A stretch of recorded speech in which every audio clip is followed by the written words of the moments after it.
നമസ്കാരം. ദർശന ടിവിയുടെ എല്ലാ പ്രിയപ്പെട്ട പ്രേക്ഷകർക്കും വിരുന്നിൻ്റെ ഒരു പുതിയ അധ്യായത്തിലേക്ക് ഹൃദ്യമായ സ്വാഗതം. വിരുന്നിപ്പോഴുള്ളത് ദുബൈയിലാണ്.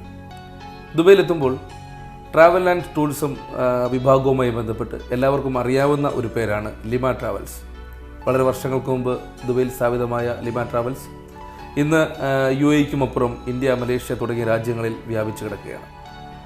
ലിമ ട്രാവൽസിൻ്റെ മാനേജിംഗ് ഡയറക്ടർ ഒരു മലയാളി ആണ് എന്നുള്ളത് തീർച്ചയായും നമുക്ക് കേരളീയർക്ക് വലിയ സന്തോഷം നൽകുന്നൊരു കാര്യമാണ്. ഇന്ന് വരുന്നതിൻ്റെ എപ്പിസോഡ് ധന്യമാക്കുവാൻ നമ്മോടൊപ്പമുള്ള അതിഥി ലിമ ട്രാവൽസിൻ്റെ മാനേജിംഗ് ഡയറക്ടർ മിസ്റ്റർ താജുദ്ദീനാണ്. അദ്ദേഹത്തെ വളരെ ആദരപൂർവ്വം സ്വാഗതം ചെയ്യാൻ വിരുന്നിലേക്ക്. സാർ നമസ്കാരം. ഹായ്.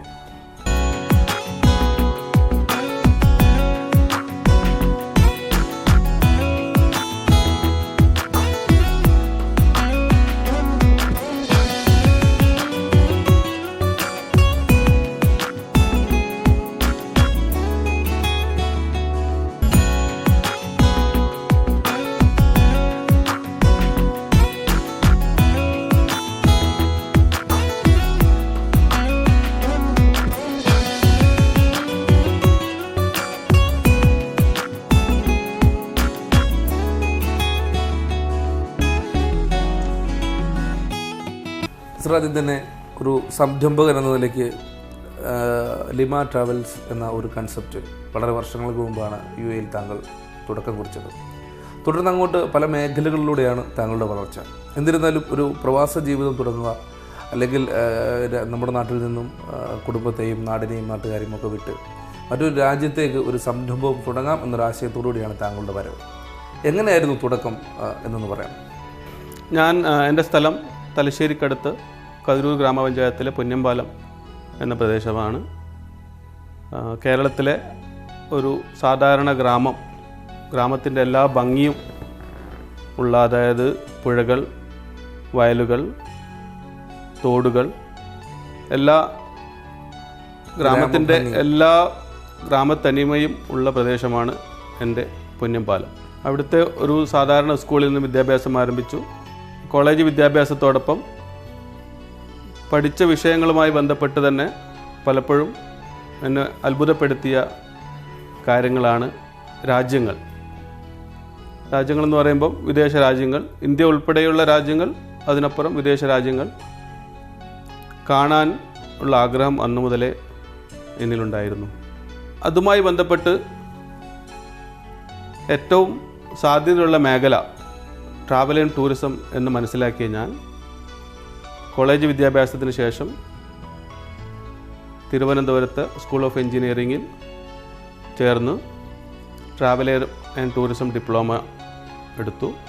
എൻ്റെ ഏറ്റവും കൂടുതൽ സുഹൃത്തുക്കൾ താമസിക്കുന്ന ദുബായ് ആയിരുന്നു എൻ്റെ ലക്ഷ്യം. ഞാൻ കരസ്ഥമാക്കിയ എൻ്റെ സർട്ടിഫിക്കറ്റുമായി ഞാൻ ദുബായിൽ വന്നു. ഇവിടുത്തെ ട്രാവൽ ഏജൻസികളിൽ നിന്നും ട്രാവൽ ഇൻഡസ്ട്രിയെ പറ്റി കൂടുതൽ മനസ്സിലാക്കി അത് എൻ്റെ ജീവിതത്തിൽ ഒരു എക്സ്പീരിയൻസ് ആക്കി മാറ്റി. പിന്നീട് ഞാൻ സ്വന്തമായി ഒരു സ്ഥാപനം തുടങ്ങാനുണ്ടായത്. ഇവിടെ എത്തിയതിനു ശേഷം ഇപ്പോൾ ലിമ ട്രാവൽസ് ഇന്ന് മലയാളികൾക്ക് എന്നതിനുമപ്പുറം പല രാജ്യക്കാർക്കും ഉപകാരപ്രദമായി നിൽക്കുന്ന ഒരു കൺസെപ്റ്റാണ് ലിമ ട്രാവൽസ്. ലിമ ട്രാവൽസ് ഇപ്പോൾ ചെയ്യുന്ന പ്രധാനപ്പെട്ട ആക്ടിവിറ്റീസ്, അതുപോലെ തന്നെ നമ്മുടെ പ്രത്യേകതകൾ. എൻ്റെ എക്സ്പീരിയൻസ് ഏറ്റവും കൂടുതൽ ഉപകാരപ്രദമാവാൻ സ്വന്തമായൊരു സ്ഥാപനം ആയിരിക്കും ഏറ്റവും നല്ലത് എന്ന് മനസ്സിലാക്കിയ ഞാൻ ഒരു സ്ഥാപനം തുടങ്ങിയായിരുന്നു 6-7 വർഷങ്ങൾക്ക് മുമ്പ്. ഇന്ന് അത് നല്ല നിലയിൽ പ്രവർത്തിക്കുന്നു. ഞങ്ങളുടെ ആക്ടിവിറ്റി പ്രത്യേകിച്ച് പറയുകയാണെങ്കിൽ ടിക്കറ്റിംഗ് ആണ് മെയിനായിട്ട്. ടൂറിസം, എല്ലാവർക്കും അറിയുന്ന പോലെ ദുബായ് ഇന്ന് ലോകത്തിൻ്റെ ഏറ്റവും ഫാസ്റ്റായി ഗ്രോ ചെയ്യുന്ന ഒരു സിറ്റിയാണ്. ലിമ ട്രാവൽസ് ഞങ്ങളുടെ കസ്റ്റമർക്ക് കൊടുക്കുന്ന ഗ്യാരണ്ടി നല്ല സർവീസ്, 24 hours റെഡി ആയിട്ടുള്ള ഞങ്ങളുടെ ടീം. ലോകത്തിൻ്റെ ഏത് ഭാഗത്തു നിന്നും ഏത് സമയത്തും ആക്സസ് ചെയ്യാൻ പറ്റുന്ന ഒരു ടീം ആണ് ലിമയുടെ സ്ട്രെങ്ത്. ഞങ്ങളുടെ ക്ലയൻസിൽ ഭൂരിഭാഗവും കോർപ്പറേറ്റ്സ് ആണ്. അതുകൊണ്ട് തന്നെ അവരുടെ ബിസിനസ് ട്രാവൽ പ്ലാൻ ഒരിക്കലും ഫിക്സ് ആയിരിക്കില്ല. അത് ചേഞ്ച് ചെയ്യാൻ വേണ്ടി ഏത് സമയത്ത് ഞങ്ങളെ വിളിച്ചു കഴിഞ്ഞാൽ ഞങ്ങൾ അവൈലബിൾ ആയിരിക്കും എന്നുള്ളതാണ് ഞങ്ങളുടെ ഏറ്റവും വലിയൊരു സ്ട്രെങ്ത്. അതോടൊപ്പം ടൂറിസം ദുബായ് ഇന്ന് ലോകത്തിൽ ഏറ്റവും കൂടുതൽ ആൾക്കാർ വിസിറ്റ് ചെയ്യുന്ന സ്ഥലമാണ്. ഇവിടെയുള്ള എല്ലാ ആക്ടിവിറ്റീസും നല്ല സർവീസോടുകൂടി വരുന്ന ഗസ്റ്റുകൾക്ക് കൊടുക്കാൻ ഇന്ന് ലീമ ട്രാവൽസിന് കഴിയുന്നുണ്ട്. അതിൻ്റെ പ്രധാന കാരണം ഞങ്ങളുടെ എക്സ്പീരിയൻസ്ഡ് ആയിട്ടുള്ള സ്റ്റാഫുകളാണ്. ഈ ഓൺലൈൻ ടിക്കറ്റ് പർച്ചേസ് ചെയ്യുന്ന ഒരു കസ്റ്റമറെ സംബന്ധിച്ചിടത്തോളം നേരിടേണ്ട പ്രശ്നങ്ങൾ എന്തൊക്കെയാണ്? വളരെ ബുദ്ധിമുട്ടാണ്. അവരെ സംബന്ധിച്ചിടത്തോളം ആ ഏരിയയിലുള്ള എയർലൈൻസിൻ്റെ ഓഫീസ് കണ്ടുപിടിച്ചേ മതിയാവുള്ളൂ. അത്രയും ദൂരം അവർ ട്രാവൽ ചെയ്യണം. ഒരുപക്ഷെ അത് മണിക്കൂറുകൾ വേണ്ടിവരും അവിടെ എത്താൻ. പിന്നെ അവിടെ പോയി അതിനുശേഷം അത്രയും സമയം സ്പെൻഡ് ചെയ്യണം അതിനെ റീഷെഡ്യൂൾ ചെയ്യാനോ അല്ലെങ്കിൽ അവർ ഉദ്ദേശത്തിലേക്ക് മാറ്റിയെടുക്കാനോ.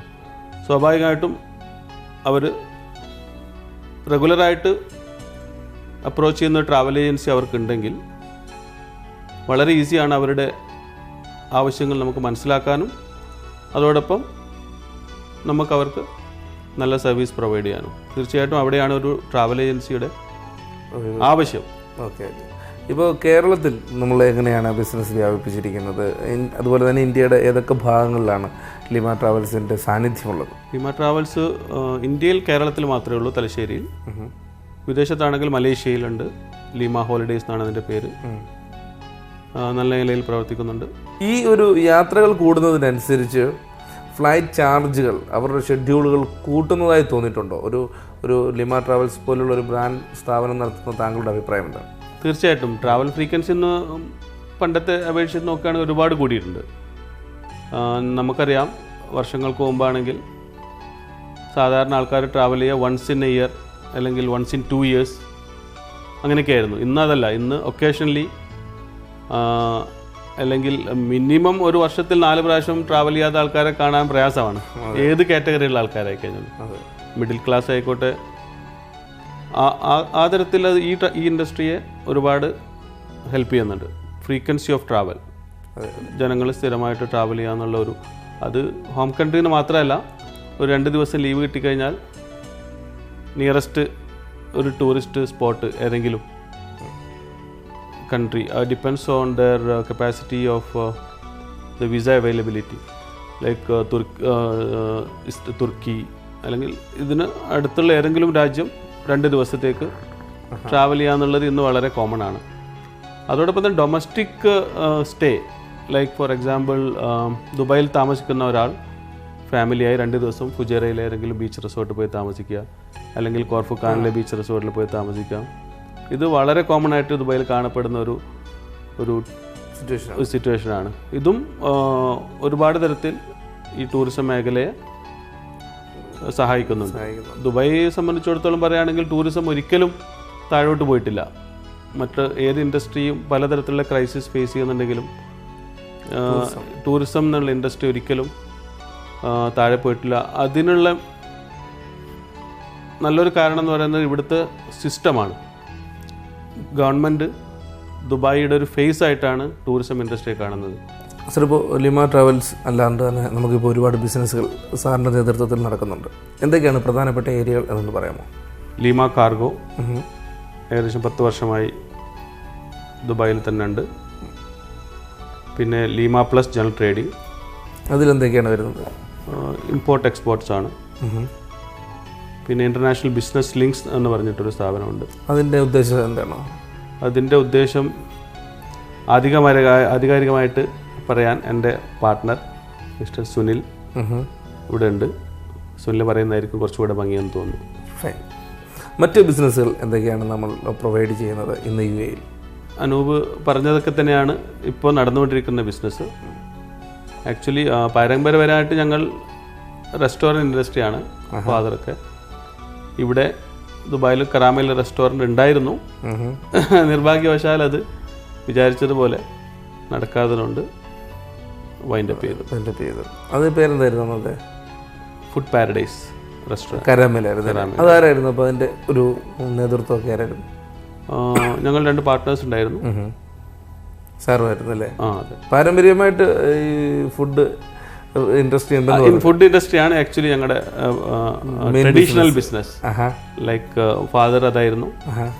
ഞാൻ വ്യത്യസ്തമായിട്ട് ഒന്ന് ചിന്തിച്ചു, വേറെ മേഖലയിലേക്ക് വന്നു എന്ന് മാത്രം. ഇപ്പോൾ താങ്കളുടെ ഒരു അനുഭവത്തിൽ എത്ര വിദേശ യാത്രകൾ ചെയ്തിട്ടുണ്ട്? അതുപോലെ തന്നെ പോയതിൽ ഏറ്റവും ഇഷ്ടപ്പെട്ട യാത്രയും കാര്യങ്ങളും? ഞാൻ 30-ലേറെ വിദേശ രാജ്യങ്ങൾ സന്ദർശിച്ചിട്ടുണ്ട്. എല്ലാ യാത്രകളും എനിക്ക് വ്യത്യസ്തമായിരുന്നു. എല്ലാ യാത്രകളിൽ നിന്നും ഞാൻ ഒരുപാട് കാര്യങ്ങൾ പഠിക്കാൻ ശ്രമിച്ചു. അത് എൻ്റെ ഇൻഡസ്ട്രിയിൽ എനിക്ക് ഇംപ്ലിമെൻ്റ് ചെയ്യാനും അത് എൻ്റെ സ്റ്റാഫിന് അത് പറഞ്ഞ് മനസ്സിലാക്കി കൊടുത്ത് എൻ്റെ കസ്റ്റമേഴ്സിന് പോസിറ്റീവായിട്ട്, അല്ലെങ്കിൽ അത് ഒരു വാല്യൂ അഡീഷനായിട്ട് എൻ്റെ കസ്റ്റമേഴ്സിന് എത്തിച്ചു കൊടുക്കാനും വേണ്ടി എൻ്റെ ഈ യാത്രകൾ എനിക്ക് ഒരുപാട് സഹായിച്ചിട്ടുണ്ട്.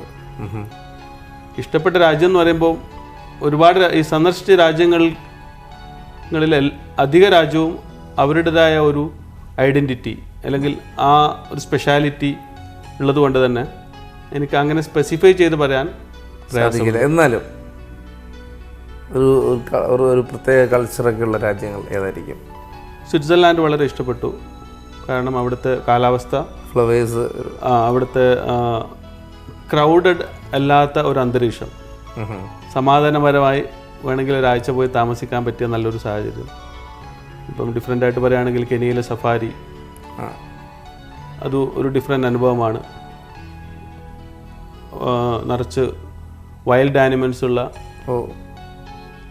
പ്രദേശങ്ങളിൽ ഞങ്ങൾ ലൈവായിട്ട് അതിനെ കാണുക എന്നുള്ളത് ഒരു പ്രത്യേക അനുഭവമായിരുന്നു. റിസ്ക് എടുത്ത യാത്രയാണ്? ഇല്ല, ഒരിക്കലും അതിന് റിസ്ക് ഇല്ല. നമ്മൾ കേൾക്കുമ്പോൾ മാത്രമേ അങ്ങനെ തോന്നുള്ളൂ. കംപ്ലീറ്റ്ലി പ്രൊട്ടക്റ്റഡ് ആണ്, അതിനകത്ത് റിസ്ക് എന്നുള്ള ഫാക്ടേ ഇല്ല. പിന്നെ മറ്റു രാജ്യങ്ങൾ വെച്ച് നോക്കുകയാണെങ്കിൽ യൂറോപ്പ്, ഫാർ ഈസ്റ്റ്, GC മുതലായ ഒരുപാട് രാജ്യങ്ങൾ എല്ലാം ഞാൻ ഈ പറഞ്ഞതുപോലെ തന്നെ എല്ലാവർക്കും അവരുടേതായ ഒരു കൾച്ചർ. അതുകൊണ്ട് തന്നെയാണ് ദുബായ് ഈസ് ദ ബെസ്റ്റ് എന്ന് പറയാൻ കാരണം. ബിക്കോസ് ഈ എല്ലാ രാജ്യങ്ങളുടെയും കൾച്ചറും എല്ലാ രാജ്യങ്ങളിലെ ജനങ്ങളെയും, ഏകദേശം എനിക്ക് തോന്നുന്നു 200-ഓളം അധികം രാജ്യങ്ങളിലുള്ള ജനങ്ങൾ ഇവിടെ ജീവിക്കുന്നുണ്ടെന്നാണ് മനസ്സിലാക്കുന്നത്. എല്ലാവരും അവരുടെ കൾച്ചർ വെച്ചുകൊണ്ട് തന്നെ ഇവിടെ സമാധാനപരമായി ജീവിക്കാനുള്ള അന്തരീക്ഷം ഇവിടുത്തെ ഗവൺമെൻറ്, ഇവിടുത്തെ ഭരണാധികാരികൾ നൽകുന്നു എന്നുള്ളതാണ് ഈ രാജ്യത്തെ മറ്റേത് രാജ്യത്തെക്കാളും വ്യത്യസ്തവും സുന്ദരവുമാക്കുന്നതെന്നാണ് ഞാൻ വിശ്വസിക്കുന്നത്. അതൊരു നല്ലൊരു പോയിന്റ് തന്നെയാണ്. അപ്പോൾ ദുബൈയെക്കുറിച്ച് താങ്കൾ സംസാരിക്കുമ്പോൾ താങ്കൾക്ക് ഒരു കോൺഫിഡൻസ് തന്നെയുണ്ട്. കാരണം ദുബൈ അത്രമാത്രം സ്വാധീനം ചെലുത്തിയിട്ടുണ്ട് താങ്കളിൽ. തീർച്ചയായിട്ടും. ഇപ്പോൾ താങ്കൾ പറഞ്ഞു കെനിയ സഫാരി, അതുപോലെ തന്നെ സ്വിറ്റ്സർലൻഡ് യാത്രകൾ. അപ്പോൾ ഇത്തരത്തിലുള്ള യാത്രകൾ ചെയ്യുവാൻ വേണ്ടിയിട്ട്, അല്ലെങ്കിൽ അത്തരം ആ മേഖലയിലെ ടൂറിസം ആസ്വദിക്കാൻ വേണ്ടിയിട്ട് മലയാളികൾക്ക് എത്രമാത്രം സാധ്യതകളുണ്ട് ലിമ ട്രാവൽസുമായി ബന്ധപ്പെടുത്തി പറയുകയാണെങ്കിൽ? തീർച്ചയായിട്ടും ലിമ ട്രാവൽസ് നല്ല പാക്കേജ് പ്രൊവൈഡ് ചെയ്യുന്നുണ്ട്. വിസ അസിസ്റ്റൻസ്, വിസ നമ്മൾക്ക് മറ്റുള്ള ദുബായിൽ വരുന്നത് പോലെ വിസ പ്രൊവൈഡ് ചെയ്യാൻ പറ്റില്ല. എലിജിബിൾ ആയിട്ടുള്ള ആൾക്കാർക്ക് വിസ കിട്ടാൻ വേണ്ടിയുള്ള എല്ലാ അസിസ്റ്റൻസും ഞങ്ങൾ കൊടുക്കുന്നുണ്ട്. പിന്നെ അവർക്ക് വേണ്ടുന്ന packages including air tickets, hotel, transportation, sightseeing, everything with guarantee ഞങ്ങൾ പ്രൊവൈഡ് ചെയ്യുന്നുണ്ട്. ഇപ്പോൾ ലിമ ട്രാവൽസ് ഒരു വലിയ യാത്ര ചെയ്തുകൊണ്ടിരിക്കുന്ന ഈ ഒരു അവസ്ഥയിൽ ഒരുപാട് കാര്യങ്ങൾ ചെയ്യാൻ കഴിയുന്നു. അതുപോലെ തന്നെ ബിസിനസ് ഡെവലപ്പ് ചെയ്യാൻ താങ്കൾക്ക് സാധിച്ചിട്ടുണ്ട്. അതോടൊപ്പം തന്നെ താങ്കളുടെ ഒരു ഫ്യൂച്ചർ പ്ലാൻ പറയുകയാണെങ്കിൽ എന്താണ് താങ്കളുടെ ലക്ഷ്യങ്ങൾ? ഫ്യൂച്ചർ പ്ലാനിൻ്റെ ഭാഗമായിട്ട് ഞങ്ങൾ ലിമ ട്രാവൽസ് UAE മറ്റു ഭാഗങ്ങളിൽ കൂടെ അതിൻ്റെ ബ്രാഞ്ച് ഓപ്പൺ ചെയ്യാനുള്ള ശ്രമത്തിലാണിപ്പോൾ. 2016 മിനിമം 3 ബ്രാഞ്ചെങ്കിലും UAE ഓപ്പൺ ചെയ്യാനാണ് ഉദ്ദേശിക്കുന്നത്. എല്ലാവിധ ആശംസകൾ അറിയിക്കുകയാണ്. Thank you. സംസാരിച്ചു. ഇനിയിപ്പോൾ താങ്കളുടെ കുടുംബത്തെക്കുറിച്ച്, വീട്ടിലാരൊക്കെയാണുള്ളത്, കുടുംബവിശേഷങ്ങൾ, ഈ ഒരു മേഖലയിൽ ഇത്ര യാത്രകളൊക്കെ വരുമ്പോൾ കുടുംബത്തിൻ്റെ ഒരു സപ്പോർട്ട് ഒരു പ്രധാന ഘടകമാണ്. അപ്പോൾ കുടുംബത്തെക്കുറിച്ച് താങ്കളുടെ അഭിപ്രായം, ആരൊക്കെയാണുള്ളത് നാട്ടിലും ഇവിടെയും? വൈഫ്, 3 കുട്ടികളാണ്. മൂത്ത ആൾ +2 ഇന്ത്യൻ ഹൈസ്കൂളിൽ പഠിക്കുന്നു. രണ്ടാമത്തെ ആൾ 9th ഇന്ത്യൻ ഹൈസ്കൂളിൽ തന്നെ. മൂന്നാമത്തെ ആൺകുട്ടി KG KGS KG2 പഠിക്കുന്നു. വൈഫിൻ്റെ പേര് ജബീന. ഇവിടെ ഉണ്ടല്ലേ? ഇവിടെ ഉണ്ട്. ഈ ഒരു മേഖലയുമായി സന്തോഷമല്ലേ? തീർച്ചയായിട്ടും. സാർ, ഇനിയിപ്പോൾ ഈ ഒരു എപ്പിസോഡ് വൈൻഡപ്പ് ചെയ്യുന്നതിന് മുമ്പായി ഇപ്പോൾ ലിമ ട്രാവൽസിൻ്റെ ഒരുപാട് കസ്റ്റമേഴ്സിന് ലോകത്തിൻ്റെ പല ഭാഗങ്ങളുണ്ട്. ഈ ഒരു അവസരത്തിൽ അവരോടൊക്കെ താങ്കൾക്ക് പറയാനുള്ളത് എന്താണ്? ലിമ ട്രാവൽസിൻ്റെ വളർച്ചയ്ക്ക് സഹായിച്ച ഞങ്ങളുടെ എല്ലാ കസ്റ്റമേഴ്സിനും ഈ അവസരം ഞാൻ നന്ദി രേഖപ്പെടുത്താൻ വേണ്ടി ഉപയോഗിക്കുന്നു. തുടർന്നും നിങ്ങളുടെ സഹകരണം പ്രതീക്ഷിക്കുന്നു. സാർ, എന്തായാലും ഇത്രയും സമയം വളരെ ആധികാരികമായി ലിമ ട്രാവൽസിൻ്റെ പ്രവർത്തനത്തെക്കുറിച്ചും അതുപോലെ തന്നെ താങ്കളുടെ കാഴ്ചപ്പാടുകളെക്കുറിച്ചും യാത്രകളെക്കുറിച്ചും വിദേശ യാത്രകളെക്കുറിച്ചുമൊക്കെ താങ്കൾ സംസാരിച്ചു. ഇത്രയും വിലപ്പെട്ട സമയം വിരുന്നിൻ്റെ പ്രേക്ഷകരുമായി സംവദിക്കാൻ സമയം കണ്ടെത്തിയതിൽ ഞങ്ങളുടെ ഹൃദയംഗമായി നന്ദി അറിയിക്കുകയാണ്. Thank you very much. Thank you very much. ഇപ്പോൾ നമ്മോടൊപ്പം ഉള്ളത് മിസ്റ്റർ സുനിൽ റാഫേലാണ്, IBLൻ്റെ മാനേജിംഗ് ഡയറക്ടറാണ്. അപ്പോൾ നമ്മുടെ താജു സാർ കുറേ കാര്യങ്ങളെക്കുറിച്ച് ആധികാരികമായി സംസാരിച്ചു. അപ്പോൾ IBLനെ കുറിച്ച് പറയുക, IBLൻ്റെ കൺസെപ്റ്റിനെ കുറിച്ച് പറയുക താങ്കളെയാണ് ചുമതലപ്പെടുത്തിയിരിക്കുന്നത്. എന്താണ് താങ്കൾക്ക് പറയാനുള്ളത്? IBLൻ്റെ കൺസെപ്റ്റ് എന്താണ്? IBL എന്താണ് ഉദ്ദേശിക്കുന്നതും അതോടൊപ്പം തന്നെ പ്രൊവൈഡ് ചെയ്യുന്നതും? നമ്മൾ IBL എന്ന് ഉദ്ദേശിക്കുന്നത് ഇറ്റ്സ് ഇൻ്റർനാഷണൽ ബിസിനസ് ലിങ്ക്സ്. ലോകത്തിലെ ഒരുപാട് രാജ്യത്ത് നിന്ന് people want to come and do business in Dubai. അവർക്ക് അപ്പോൾ എങ്ങനെയാണ് അതിൻ്റെ ഒരു സ്റ്റാർട്ടിങ് പ്രൊസീജിയർ, എവിടെ ബിസിനസ് തുടങ്ങണം, അതിൻ്റെ പ്രൊസീജിയേഴ്സ് എന്താണ്, ഇവിടെ സ്പോൺസേഴ്സ് വേണ്ട ബിസിനസ്സുകളുണ്ട്. ദുബായിൽ UAE there are more than 20 free zones. അപ്പോൾ അവിടെ ബിസിനസ് ചെയ്യണമെങ്കിൽ എങ്ങനെ ചെയ്യണം. അപ്പോൾ പലർക്കും ഇതിനെക്കുറിച്ചിട്ട് വ്യക്തമായിട്ടുള്ള ധാരണകളില്ല. അപ്പോൾ V provide dum the A to Z package. എവിടെ നിന്ന് ബിസിനസ് തുടങ്ങണം, എന്തൊക്കെ സർവീസുകൾ വേണം, ഏതൊക്കെ അപ്രൂവൽസ് വേണം, എന്തെല്ലാം ഗവൺമെൻറ് അതോറിറ്റിയുടെ അപ്രൂവൽസ് വേണം. ആ ഒരു ബിസിനസ് തുടങ്ങാൻ വേണ്ടി വരുന്നൊരു വ്യക്തിക്ക് ബിസിനസ് തുടങ്ങി സെറ്റപ്പ് ചെയ്ത് അവരുടെ വിസ, അവരുടെ ബിസിനസ് സ്റ്റാർട്ട് ചെയ്തതിന് ശേഷം ഉള്ള എല്ലാ ആക്ടിവിറ്റീസും ഒരു ടോട്ടൽ പാക്കേജ് പ്രൊവൈഡ് ചെയ്യുന്ന ഒരു ആക്ടിവിറ്റിയാണ് ഇൻ്റർനാഷണൽ ബിസിനസ് ലിങ്ക് അല്ലെങ്കിൽ IBL ദുബായിൽ ചെയ്യുന്നത്. ഏതൊക്കെ ഏരിയയിലാണ് നമ്മൾ ഇപ്പോൾ ബിസിനസ് വ്യാപിപ്പിച്ചിട്ടുള്ളത്? പ്രധാന ക്ലയൻസുകൾ നമ്മൾ ഏകദേശം 127 കമ്പനികൾക്ക് സർവീസ് പ്രൊവൈഡ് ചെയ്യുന്നുണ്ട്. അതിൽ ഒരു 90% കമ്പനീസ് ഒരു ഓൺ ഗോയിങ് സർവീസ് ആയിരിക്കാം എന്ന് ഉദ്ദേശിച്ചത്. ഇപ്പോൾ ചില കമ്പനികൾ ഇപ്പോൾ ഫ്രീ സോണിൽ കമ്പനികൾ തുടങ്ങണമെന്നുണ്ടെങ്കിൽ നമ്മൾ കമ്പനി സെറ്റപ്പ് ചെയ്തു. അതിനുശേഷം ഒരുപക്ഷെ നമ്മുടെ സർവീസ് അവർക്ക് ഫർദർ ആവശ്യം വരണമെന്നില്ല.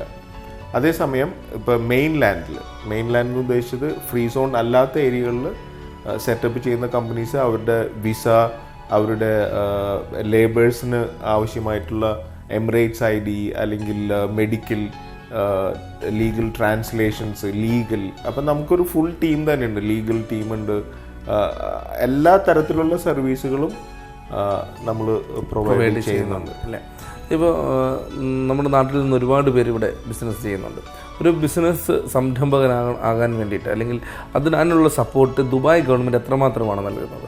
നമ്മൾ പല രാജ്യങ്ങളിലെയും ബിസിനസ് വളരെ ബിസിനസ് ഫ്രണ്ട്ലി രാജ്യമാണ് ദുബായ്. അതായത് ഏതൊരു വ്യക്തിക്കും ബിസിനസ് അല്ലെങ്കിൽ ഒരു ഓൺട്രപ്രനർ ആവണമെന്ന് ഉള്ള ഒരു ആഗ്രഹമുള്ള ഏതൊരു വ്യക്തിക്കും വളരെ ട്രാൻസ്പാരൻ്റ് ആയിട്ടുള്ള രീതികളിലാണ് ദുബായിനെ സംബന്ധിച്ചിടത്തോളം. ഇപ്പോൾ ഇന്നലെ ഇവിടുത്തെ റൂളറുടെ ഒരു സ്റ്റേറ്റ്മെൻറ്റ് ഉണ്ടായിരുന്നു. ദുബായ് ഈസ് ഓൾമോസ്റ്റ് 100% ഗവർണൻസിലേക്ക് മാറിക്കഴിഞ്ഞു. അത് അത്രയ്ക്ക് ട്രാൻസ്പെറൻ്റ് ആണ് എല്ലാ ഡിപ്പാർട്ട്മെൻറ്റ്സും. അപ്പോൾ ആർക്കും ദുബായിൽ വന്നിട്ട് ബിസിനസ് ചെയ്യാൻ വളരെ എളുപ്പമാണ്. എല്ലാ ലീഗൽ ഫ്രെയിം വർക്ക്സും ക്ലിയറാണ്, ക്ലീനാണ്, ടാക്സ് ഫ്രീ ആയിട്ടുള്ളൊരു സ്ഥലമാണ്. അതുകൊണ്ട് തന്നെ ലോകത്തിൻ്റെ എല്ലാ ഭാഗത്തു നിന്നും എല്ലാവർക്കും ദുബായിൽ വന്നിട്ട് ബിസിനസ് ചെയ്യാൻ വലിയ താല്പര്യമാണ്. ഇപ്പോൾ ഈ ജോലിക്ക് വരുന്ന ആൾക്കാർ, ഇപ്പം ബിസിനസ് സ്ഥാപനങ്ങളിലേക്ക് ജോലിക്ക് വരുന്ന ആൾക്കാർ നാട്ടിൽ നിന്ന് വരുമ്പം ശ്രദ്ധിക്കേണ്ട കാര്യങ്ങൾ എന്തൊക്കെയാണ്? പലപ്പോഴും പലരും നമ്മൾ നാട്ടിൽ നിന്ന് പ്രത്യേകിച്ചിട്ട് വരുന്നവർ മനസ്സിലാക്കുന്നത് ഇതൊരു ഗ്ലോബൽ മെൽറ്റിംഗ് പോട്ടാണിത്. അതായത് 100-ൽ കൂടുതൽ രാജ്യങ്ങളിൽ നിന്നുള്ള കൾച്ചറൽ ഇൻ്റഗ്രേഷൻ നടക്കുന്ന ഒരു സ്ഥലമാണ് ദുബായ്. കേരളത്തിൽ നിന്ന് വരുന്നവർക്ക് ലാംഗ്വേജിൻ്റെ ഒരു ചാലഞ്ച് ഉണ്ടാവാം. ഇവിടെ വരുമ്പോൾ ഇൻ്റർവ്യൂ എങ്ങനെ ഫേസ് ചെയ്യണം, ഈവൻ ബയോഡാറ്റ പ്രിപ്പറേഷൻസ് തന്നെ ഭംഗിയായിട്ട് ചെയ്യണം. നമ്മൾ വളരെ ഈസി ആയിട്ട് എടുക്കുന്ന ചെറിയ കാര്യങ്ങളായിരിക്കാം പലപ്പോഴും നമ്മളുടെ ഒരു നല്ലൊരു ഓപ്പർച്യൂണിറ്റീനെ നമുക്ക് തടസ്സം ആയി ആക്കി വരുന്നു. ഇത്തരം കാര്യങ്ങളൊക്കെ IBL ശ്രദ്ധിക്കാറുണ്ടല്ലേ? നമ്മൾ എല്ലാ കാര്യത്തിലും നമ്മൾ ശ്രദ്ധിക്കാറുണ്ട്. പ്ലസ് നമ്മൾ 120 കമ്പനികൾ ഇവിടെ തുറന്നു കൊടുത്തിട്ടുള്ളതിൽ എല്ലാ മേഖലകളിലും പെട്ട കമ്പനികളുണ്ട്. റിക്രൂട്ട്മെൻറ്റ് കമ്പനീസ് ഉണ്ട്. അപ്പോൾ ഇവരൊക്കെ നമ്മളുടെ അടുത്ത് ഷെയർ ചെയ്യുന്ന കാര്യങ്ങളാണ് ഇപ്പം ഞാൻ സംസാരിച്ചത്. ഇപ്പോൾ ഒരുപാട് കാര്യം സംസാരിച്ചു. താങ്കളുടെ കുടുംബം ആരൊക്കെയാണ്? എനിക്ക് വൈഫും ഒരു മകളും. അവരിവിടെ തന്നെയാണ്. മകള് 12th പഠിക്കുന്നു. വൈഫ് എംപ്ലോയി ആണ്. നാട് ചാലക്കുടിയാണ്. ഇപ്പോഴാണ് ചാലക്കുടി ഭാഷ വന്നത്. അതല്ലേ? ഓക്കെ. എനിവേ ഇത്രയും സമയം ഞങ്ങളോട് IBL കുറിച്ച് സംസാരിച്ചതിൽ വളരെ സന്തോഷം. Thank you so much.